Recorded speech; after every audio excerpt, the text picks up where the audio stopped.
Good morning, everyone. This is Darius Dell here, Senior Analyst on the Hedgeye Macro team, to welcome you all to a freemium episode of the Hedgeye Macro Show for Wednesday, June 13, 2018.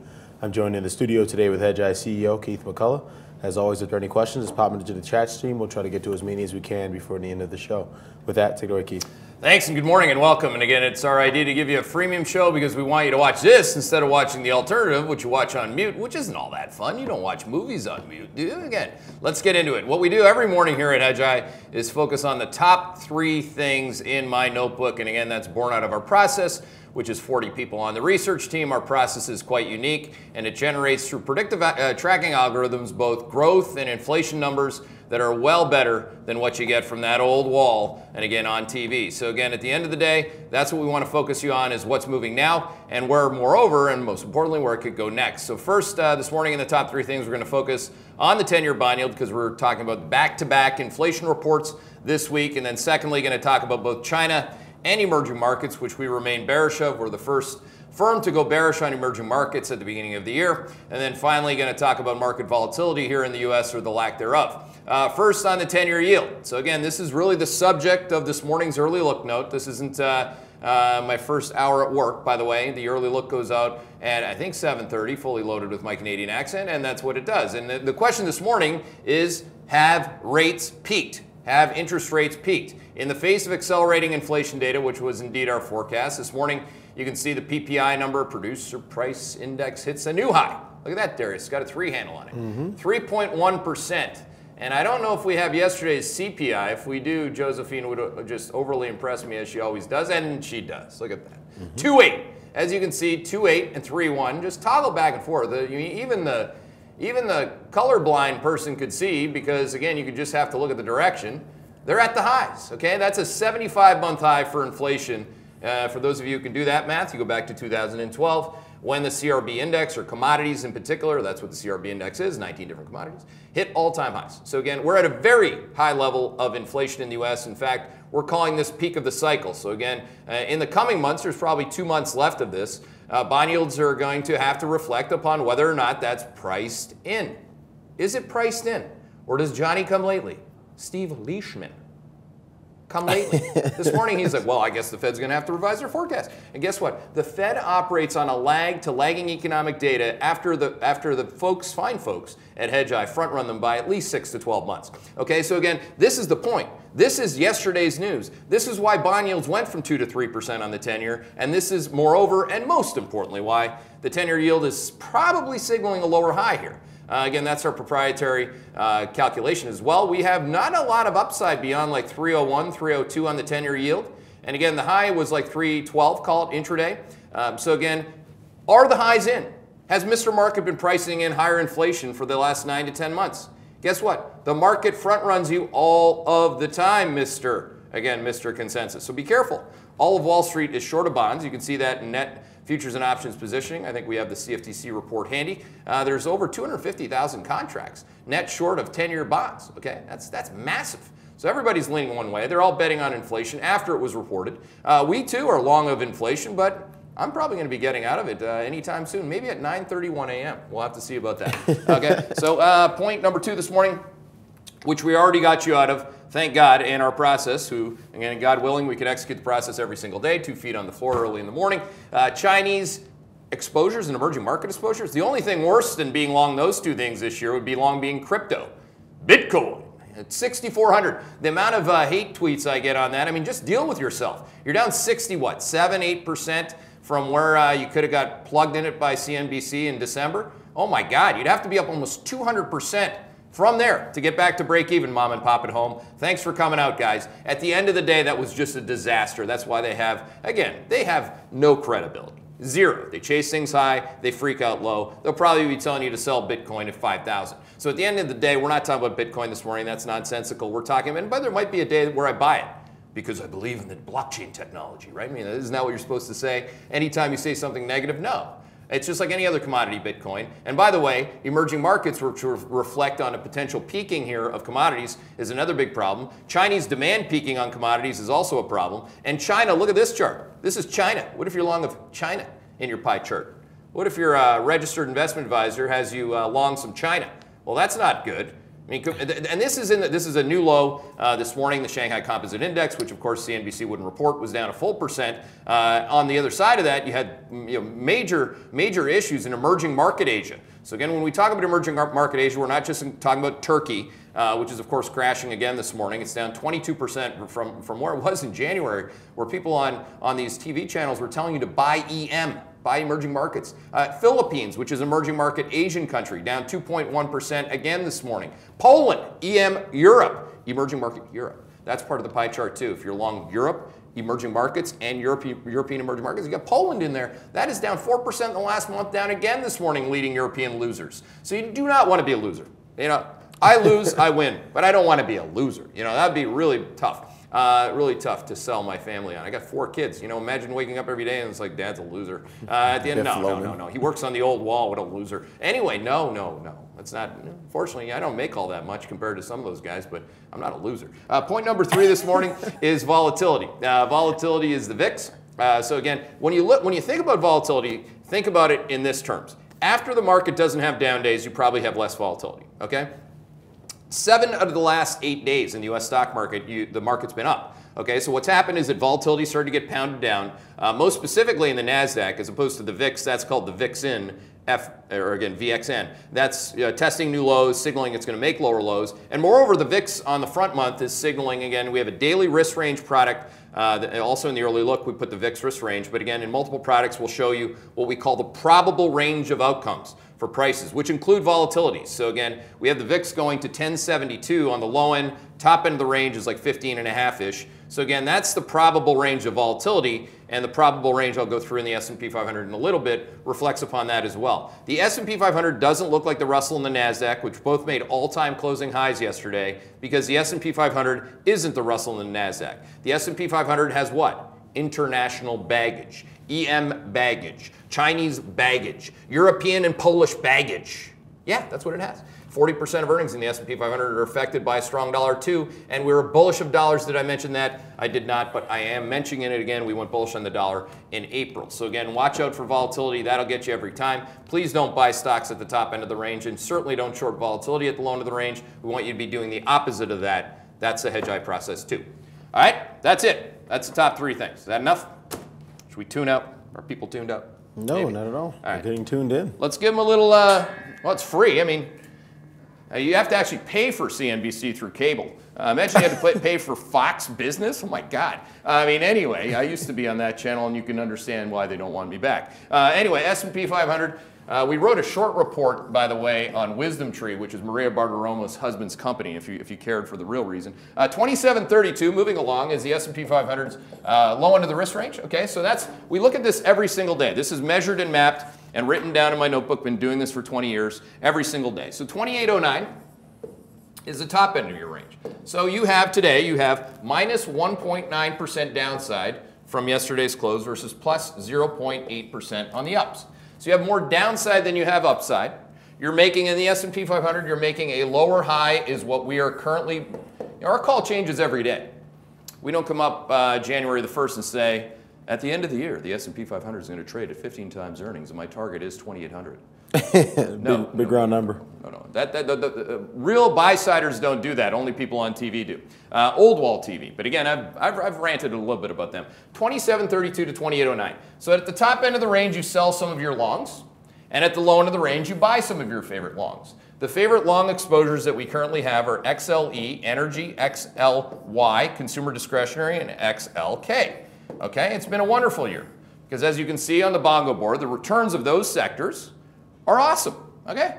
We're not a loser this year. You know, so you can see up 12.4% for the year, up 12.8% for the year, up 6.2% is energy. That's a laggard, but it's certainly not a laggard versus our 3 favorite shorts, which include utilities, consumer staples, and industrials. In fact, only one of those 3 is up, and that's industrials, barely up. It's up 1.1%. So why are we bearish on industrials? Well, because we're bearish on China, Europe, and emerging markets. Industrials are global industrials. So again, pretty straightforward. We're bearish on global growth relative to U.S. growth. So there's a lot of different ways that you play what's actually happening in the world as opposed to what people were forecasting was going to happen, or moreover, what they'd politically and ideally like to see happen. So again, that can be a whole host of different things. I mean, you can look at Bloomberg.com this morning, which we pay a lot of money to. I mean, they're supposed to be a data-driven company. If you look at their front page this morning, when I got up this morning, their view of the market is this. I mean, nothing I've talked about so far includes the letters TRUMP.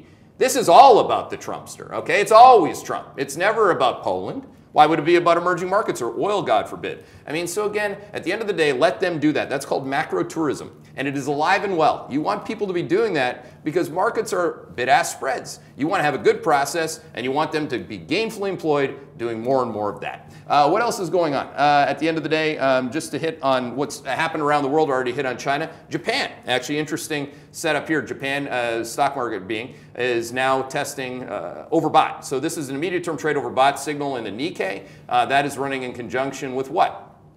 An immediate term trade oversold signal in the yen. So if you're following me on Twitter, I'm not just popping these things on your screen at 4:40 something in the morning for kicks and giggles. I'm trying to give our paying subscribers more texture and more context on what's actually happening versus what people would like to see happening politically or otherwise. So at the end of the day, that's what you want to do. These are snapshots. I'm not just popping them up there for the sake of it. I'm putting them up there because it's augmenting the process that is fully loaded. Again, it's across countries. We have 50 different countries we're following. Interest rates, currencies, fixed income, equities. That's how you should look at the world. The world, in a fractal sense, is much easier to observe than in a political sense. So this is called modern times, by the way. Not that confusing for people that do math. And again, that do fractal math too. At the end of the day, an ugly session away from what I said that happened in Japan. We already hit on that. China, Hong Kong down, Philippines down, et cetera, et cetera. Not a good place to be this year. Asia has been.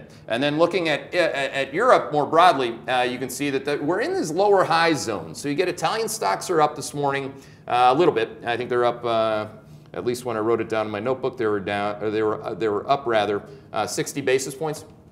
But Italian bond yields were down. So that's what you're seeing Europe trade on, is this Mr. Miyagi-like risk on, risk off moves. So you can see it in bond yields. Look at European rates. They're all going down, Mr. Miyagi. Risk off, risk off, risk off. Okay, so is it really risk off, or is it just taking a breath?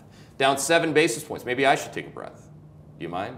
Down 275 on 10s in Italy. That still puts it up like 90 beeps in the last month. And Italian bond yields are a bullish trend, whereas German bond yields, French bond yields are a bearish trend. Swiss bond yields and Japanese government bond yields, of course, are very bearish trends. So again, that's because Switzerland, the bond market, and Japan, the bond market, do not believe that you're going to get inflation going up in either Europe or Japan going forward. That's also our call. So that's the other component of why I'm asking whether or not rates have peaked. Because you can't just look at navel gaze like, even if you weren't just staring at Trump all day long and you actually did global macro across asset classes in the US alone, you'd still be caught because you're looking at everybody being fearful of inflation when that's already been reported at 75-month highs. And it's been ongoing. That exposure has been working, going all the way back to September, really. And then on the other side, you'd be ignoring everything that's happening, like I just showed you. In Europe alone, I was just flashing. Of course, you look at Latin American interest rates, you look at Asian interest rates. That's what we're trying to do. We're looking at the world fractally, considering all the environmental factors, and having the humility to know that Mr. Market knows a lot more than anybody on Old Wall TV. What else do I got going for you this morning? And I don't have a teleprompter. I don't want one. I want you to be our subscribers. I want you to engage. I want good questions. I want to think. I want to win. What else do we got going? Ukraine down. Do you care about the Ukraine? That's part of it. Yeah. The Ukraine has got real people. Yeah. They're part of emerging markets. There are some major fund managers who are along, out the wazoo in your 401k, the Ukrainian bond market. Yeah, you didn't know that? Okay, well, just look at the fine line. Look at the line items. You didn't know what was in there? You definitely don't know what's in the Bitcoin code. But I mean, do you like it when you can't see do you like opacity, or do you want transparency? I mean, transparency is Turkey down this morning, Ukraine down, Poland down. These are all components of emerging market risk that continue to manifest. We still think that that's the biggest risk out there relative to market positioning, being the short dollars, which Wall Street was, and long of emerging markets. So again, we're long dollars and short of emerging markets. in emerging market terms, if you care about the explicit call. Oil, 64, and again, risk ranges, I gave it S&P 500, the risk range on oil this morning, 64.04. Top end of the risk range is a lower high at 67.80. Top end of the risk range for the CRB index is 202. So what's actually happening at the same time that all this stuff is happening is that we're getting lower highs in the 10-year yield. So lower highs aren't just in the S&P 500 over there, lower highs. They're in the 10-year yield, they're in the CRB index, that's the S&P 500 of commodities. Lower highs in oil, lower highs in corn, lower highs in my height. No, I will not, it's not different this time. I will not be getting taller, ever, okay? Big time high conviction call I got there, by the way. What else do I got going on? That's it, maybe a good spot to take some questions, Darius. Indeed it is, awesome. All right, appreciate all the questions. A lot of process ones. We're going to try to focus on those. Hope you guys understand better what it is that we do here at Hedgeye. So first question from Mike. Yesterday's on the GIP model yesterday, he said, I don't believe I saw financials as an overweight sector long in any of the quads. I thought it would be in a quad 2 overweight. Does your location in a respective quadrant alter your favorite overweights for that quad? Well, overweight doesn't mean that you ignore the other sectors. It just means that you have a preference, okay? So at the end of the day, what we're trying to do there, and actually if you pull up slide 7, just for, we have a lot of people that don't know what we do. In fact, for 10 years now, people thought that I was just making it up. But at the end of the day, we're not, okay? So this is the playbook. This is the asset allocation process. There's 4 quadrants that we talk about. Growth is positive in this one here, which is quad 1 and quad 2. Growth and inflation are positive in quad 2. That's where, so our overweights in that sector are right here. It doesn't say financials. That's why he's asking the question. However, in quad 2, you can bring it back to me here. In quad 2, there's an opportunity to be long financials, obviously, because in quad 2, growth and inflation are going up at the same time, and the Fed's getting hawkish. What typically happens is that interest rates are going up, up, up, and up until the market says, okay, I priced that in, then they start to go down. We're actually at the spot now where the financials are starting to underperform because the rate of change in the 10-year yield is starting to signal lower highs. So show that chart one more time, Josephine. So again, this is clean cut in our process, by the way, because we're going from quad 2 to quad 3. Where you have real growth slowing on a rate of change basis. So again, that's when bond yields start to stop going up and they start to go down.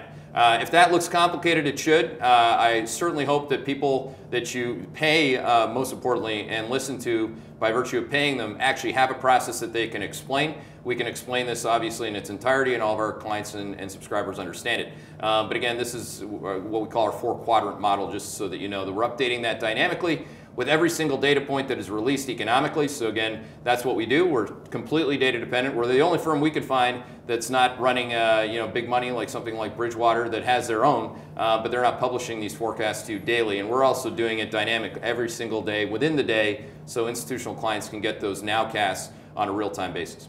Indeed, and just to wrap that up with the Tiffany box here, I guess, on slide 7, this playbook is born out of financial market history. So it's not how we feel certain sectors should have performed in these economic regimes, i.e. quad 2. So for example, looking at the trailing 20 years of financial market returns. Actually, go to slide 6. You can slide 6, yeah, slide 6 shows all the backtest data.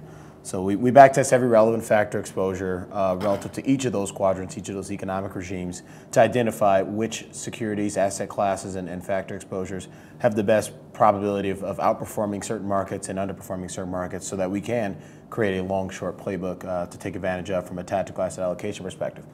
So looking at financials in particular, you look at quad 1, their expected value of financials is 5.6%. So that's a good positive absolute return. In the first quadrant. Yeah. The problem is it lags the market's 5.8% return. And more importantly, that 5.6% is only in the 32nd percentile of all those equity returns. Moving over to quad 2, that 1.2% is only in the 37th percentile. So why allocate to an asset that has historically had a worse return in a market or in an economic regime than another particular factor exposure? Again, what we don't want to be doing here is sort of chasing assets because we think they should go up, or sort of shorting things because we think they should go down, or we don't, we feel that other people might not be in the trade. I think that's kind of a risky position to take. So to use the playbook accurately, just to show, I was drawing while Darius was talking. I was trying to draw in conjunction with the words, okay? The words mean something mathematically. What you're using in Old Wall, whether it be the Wall Street Journal or anything in the media, is just words, okay? It's just opining. There's no process, okay? What we want is a process. What we want to do is signal whether you're in quad 1, 2, 3, or 4. Environmentally, when you go from quads 1 and 2 over to 3, the financials become an underweight. It's the worst performing sector. That's exactly. It's the worst performing sector out of all these sectors when you go into the third quadrant. Look, it's minus 0.7. You can see the rest of them don't look anything like that. So again, the process is what matters. It's not perfect. The only one in the history of markets, modern history, that was Bernie Madoff, and you know what happened to him. But this process is a lot better than a pundit. So at the end of the day, we want you to understand it, rinse and repeat it, ask us questions about it, because really that's where we live. We don't live in the sphere, or certainly within the lens of what other people think. We care about what the data's doing and what Mr. Market thinks, and he or she, maybe a she, you know. Is it a he or a she? Could be anything. It's Pat. Anyway, moving on. It's Pat. Awesome. Steve's asking, now that we're transitioning to quad 3 and Q3, is it too early to start initial positions in REITs? No, it's not. I mean, on pullbacks, I would. So again, you got to be, again, price sensitive. The daily risk range product shows REITs, RMZ, the index in particular. So at the low end of the range, I'd be a buyer of REITs. And at the top end of the range, I'd be a seller of REITs. REITs have just turned from bearish to bullish trend in the most recent 3 weeks. Mm-hmm. Again, that sings in conjunction with what's happened with bond yields. The signal is lower highs. So, Yep. Mr. Market's great at front-running reality. Yeah, and that actually dovetails perfectly into the next question from Nick here. It says, you state, and we've been getting this question very consistently from institutional clients over the last few weeks, but Nick's saying, you state that the U.S. is entering quad 4 in July. Quad 3, kind of toeing the line between quad 3 and quad 4. We'll wash that out accordingly. But again, surely if we're only 2 weeks away, should we be shorting U.S. equities aggressively then?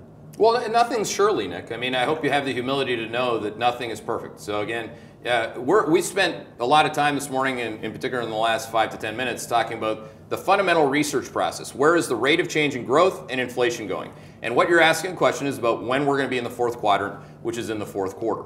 So again, the other thing, this other really big thing, is called market timing. And that's what we spend a lot of time talking about, or we wouldn't write a daily note, we wouldn't have a daily show, we wouldn't execute daily and change our mind every day based on incoming market data, which includes our price volume volatility model. So again, it's not that easy. If you want to make that decision because that's what you feel comfortable doing, because you know that that's our process and you can stomach whatever it is that I just don't want to stomach, I like to get it right. I'm not making moves because I just randomly don't want to. I am respecting the signal, and I'm taking my time doing that. If I thought that that was the right layup move to make, and I shorted tech last week, I would have got my face ripped off. Again, tech and consumer discretionary are underweights in the fourth quadrant. So again, there's a lot of mistakes you could have made. Last week alone, the sector returns at the sector level. So if you just go, setting it up head-to-head sectors, XLU, which is utilities, was down 3% on the week, down 8% for the year to date, whereas consumer discretionary was up 3% on the week. You could have outperformed every hedge fund and mutual fund in America in 1 week by just having that setup, okay? That's 600 basis points. And a lot of, you tell me how many people are up 6 to 12% this year, or tell me if your account is. A lot of our subscribers are actually a lot of our institutional accounts are up more than that. But that was just in 1 week. So you want to respect the market's timing. Yes, there's 2 weeks left in Q2, which is quad 2. By the way, July, which is the first month of Q3, is still trading around quad 2. So again, that's why quad 2 exposures continue to pay off, whereas we're starting to see an outperformance rather than an underperformance of quad 3 exposures. So again, it's not that easy. Nothing in macro is that easy, and I want you to hear that again because so many on Wall Street want to take shortcuts. They want the easy answer. This is not easy. This is a really, really hard profession, and it will make you humble many, many, many, many times. And a lot of the time when I'm taking my time making decisions is a function of screwing up for about 20 years now. I can guarantee you, Nick, I've screwed this up publicly, privately, and publicly, privately again, more than anybody that's probably watching this. So again, this is what I'm trying to do, is I'm trying to not screw up as many times. I want to respect Mr. Market signal, understand I have the right macro roadmap from a research perspective, and again, take every day as it goes. Yep. Cool here. Steve's asked a couple questions on commodities here. Says he understands weakness is creeping in ag, but is it creeping into lumber, i.e. wood? No, it's not. So wood is the ETF for, and it's not just, that's more of a timber REIT type structure. Don't forget that in particular, that ETF does have REIT components, so that has a positive component in quad 3. And in quad 3, there are a lot of commodity exposures that still work. All we're saying here is that ag is breaking down on a trending basis. So that is our, again, that's our intermediate term trend signal. I think if you guys look at the playbook, again, we have a lot of people here. And again, this is a huge audience. Thank you for, not to use your favorite politician's word, but it is huge. The audience this morning, we appreciate that. And we got, we got, even my haters get to watch us on days like this. I enjoy that. Hey, Doug. So if you look at the process slide that we have, just to show you on trade trend tail, slide 14. This is when we talk about trend developing into tail risk. So again, this is Hedgeye speak. We don't have like super strong buy, medium hold with investment bankers. Okay, when something goes bearish, something like ag just went bearish trade and bearish trend. It's not yet bearish tail. But the beginning of a breakdown, which is bearish trade, then bearish trend, is what it is. It's the beginning, most of the time, of a lot of tail risk. So again, a lot of people buy the dip the whole way down. And then they're out of money by about here. And if they double down again, they go to business rate about here. That's the people that bought Bitcoin in, even if you start buying it in May, because you thought like, oh, look at the 200-day moving average, man. That looks like support.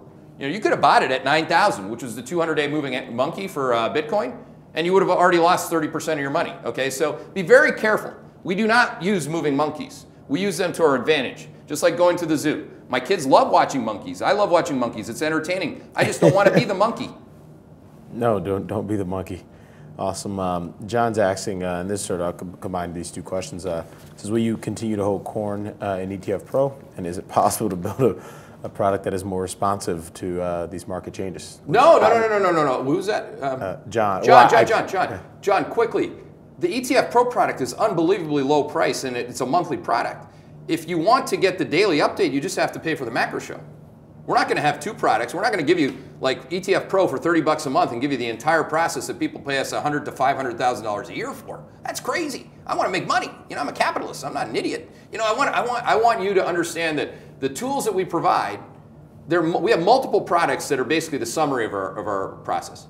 You can absolutely know every single day through from out of my lips to your ears what I think about corn every day. You can look, and if you don't want to hear me, which a lot of people don't, I don't blame them. If you just want to read like the signal, the daily Hedgeye risk range product has corn, has the daily range, and has the trend signal. The trend signal is not bullish, okay? So you know that now. So if you're an ETF Pro subscriber, we can only recalibrate that monthly because that's the rule we made. That's the duration that product is. That's what a lot of people ask for, and that's what it is. But you can definitely augment those things. It's like buying a car. If you want to have, I don't know, what do you want to have? Tiptronic on your Porsche? You want to be able to kind of downshift, or and sometimes you want to go automatic? You got to pay more for that. You right? Yeah, it's expensive. You don't just get everything in the Porsche that everybody wants to have in a 911 Porsche. Yeah. I'm not trying.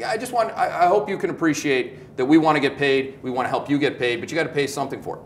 Yeah, absolutely. And just to follow up, ETF Pro is born out of subscribers asking for a sort of slower moving product than real-time alerts. Now, I guess one position goes wrong and then they want real-time alerts. I don't know, it is what it is. It's a logical conclusion. Yeah, absolutely. That's why people started to ask using the same car analogy for power brakes. Power brakes. Awesome. All right, let's keep it moving here. The old wall seems to be pushing semis very aggressively. Would you please give us maybe just your update on your thoughts on there? On semiconductors? Semiconductors. Of course they are. I mean, after the move, they push everything. Yeah, that's true. They push you into everything up here. Let's go back to this. You tell me if this is fair. So when something's a bullish trend, bullish trade, trend, and tail, all three things, that's called a bullish formation. That should be green. Apologies. Let's get the marketing right. So that's very green, okay? When something's very green and it goes all the way up here, this is where Wall Street typically goes bullish on something. Okay? Yeah, of course they're bullish on semiconductors. But now semiconductors have gone to their highs, signal lower highs, and now they're here. Yeah, they're still bullish on them. What does that do for you? Nothing. What I'm concerned about is lower highs in semiconductors. It's the weakest looking component of tech. I still like tech, but I'm going to sell tech at some point. Every time I say that, people like kind of lose it a little bit. Oh my God, he's going to sell it. When I sell it, it's going to say I'm selling it. Okay, so it's not that stressful. There should be no stressful component to this. You should be dispassionate. You shouldn't sound like me. I'm just trying to keep you alive here, entertain you a little bit, but at the same time, like, show you I got some passion for this, but I should have some dispassion for that component of the process, which is, again, if it's lower highs and it's got the exposures that I don't like, global growth slowing, China slowing, emerging markets slowing, there's a lot of semiconductors that have exposure to that. So be careful on that one. That's not our favorite, it's our least favorite component of technology. We're not short technology, we're short industrials as a way to express everything that I just said. Absolutely. Awesome. Let's keep moving here. So with inflation potentially peaking, could we be headed back into quad 1? Yes, these are all. Well, eventually you'll get to quad 1, but you got to go through quad 3 and 4 before you get there. Okay, so it's like Harry Potter. Eventually you can watch the next movie, but you still have to watch the rest of the movie. I mean, so that's the whole thing about a process. Isn't that the damnedest thing? That, you know, the movie actually plays in conjunction with the storyline. So I mean, you don't just like jump to the next movie, come back to the other movie. Oh my God, what movie are we in? That's what a macro tourist is doing every day. Imagine how I can empathize with how stressed out people are. I mean, it's pretty stressful. You gotta jump around from that Bloomberg thing, Josephine. Like, oh my God, it's Trudeau. It's Trump. He pulled Rocket Man. It's his hair. Like, you lose your mind. Whereas all we're doing is we're moving from time series to time series across 50 countries on growth and inflation, and then overlaying a quantitative risk management signal to that. Okay? Yeah, it's not that, I mean, I guess it is somewhat complicated, but it is actually not that complicated. And just going back to the initial question, Jack, yes, there's always a possibility that anything could happen. But what we're doing when we sync with the economic data and the way we model is looking for the highest probability outcome. We don't know anything about the future. We just posit that the market and base effects probably have a lot more information than we have in our own heads. Certainly more than most macro tourists jumping from time or from data point to data point. Yeah. So again, yes, when we say the probability is elevated that we go into quad 4, it's far and away the highest probability outcome in the absence of reported data for that particular On period. that score, like, our clients are really good at this. Don't forget that we have clients that run like over $1 trillion. You know, we have clients that are massive private equity clients. We have independent research advisors that would much prefer to use what we're doing. Imagine you got to use like Merrill Lynch's research. I mean, and you're on the Merrill platform. I mean, shoot yourself. And at the end of the day, what one guy in particular said this the other day, put it perfectly. He says, what I say to my clients is quite simple. I'm not in the business of making forecasts or, again, you know, big calls. I'm in the business of adjusting. I'm constantly adjusting your portfolio for the conditions, the underlying conditions of growth and inflation that are affecting your portfolio. That was beautiful. Thank you for that. I'm learning how to communicate our process better through people that are actually using it. So thanks. Yeah, absolutely. Awesome. We'll wrap it up there. Appreciate everyone for joining us. Catch you back here tomorrow, same time. Have a great evening.